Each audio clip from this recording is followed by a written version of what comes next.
station rooms for you to study." She passed him a pair of white cotton gloves. "It's busy today. Whenever we have heavy rain, we see more visitors. The gallery is dry, warm, and more importantly, it's free." She pulled her face and smiled as if to suggest it was ever thus. Within 5 minutes she had left him with the 3 Vallette oil paintings.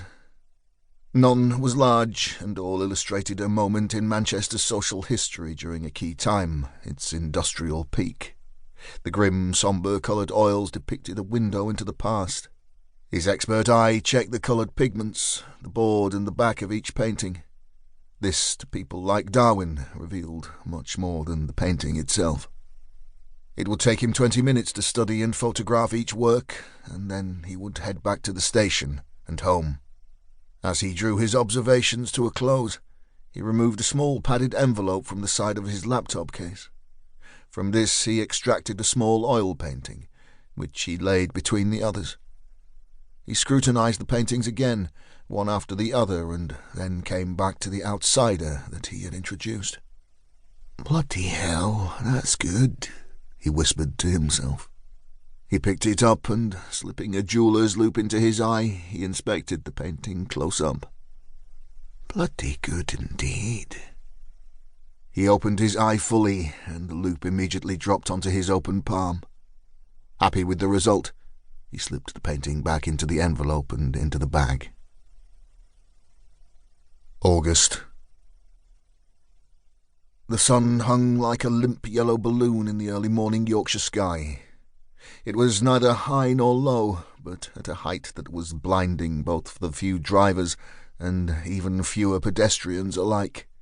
It would prove to be far from innocent. For Natalie Gray, it was a total nuisance. Each step of this part of her morning run was becoming unacceptably difficult. The lack of suitable pavement was also a hindrance. "Merde!" she whispered under her breath as her foot dipped into the 3rd pothole within 100 yards. She made a mental note to wear sunglasses on her next run. She had pounded the same route for 4 consecutive mornings, and this was the first day of sunshine. She was so ill-prepared. Within the hour she would be back at the hotel. She would have breakfasted and be heading for the conference centre and the Antiques and Fine Art Fair. It was the penultimate day of her annual working pilgrimage to Harrogate. The songs of Jack Savoretti caressed her ears, blocking out the surrounding sounds. There were few, not surprisingly, considering where she was and the time of day. The silver-grey Lexus had passed her 10 minutes previously. The driver knew Natalie's route. She had run a convenient distance behind her each day, but today was to be different. Very different. Monica parked the car at the side of the road and waited.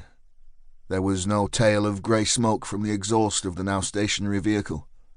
The driver, ever alert, was sensing her pending and approaching prey. The hybrid car sat ready to pounce.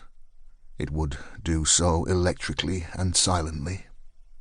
The driver checked the rearview mirror and yawned. The occasional early morning and late night were tolerable, but 4 in a row were proving unacceptable, especially considering the exercise. She lowered herself into the seat as the runner came into view. Pulling down the sun visor with her gloved hand, she slipped on a pair of sunglasses.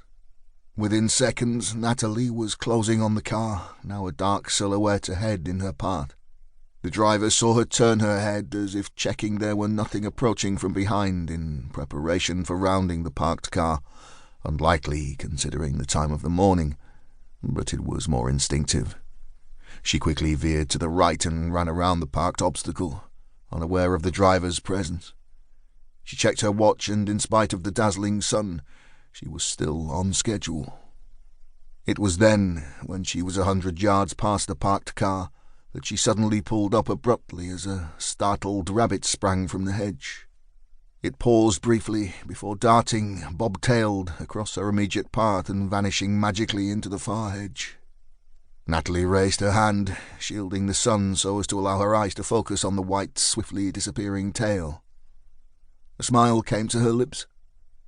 "It's like Watership Down," she thought, her breathing slowly steadying as she bent at the waist to take a deep inhale.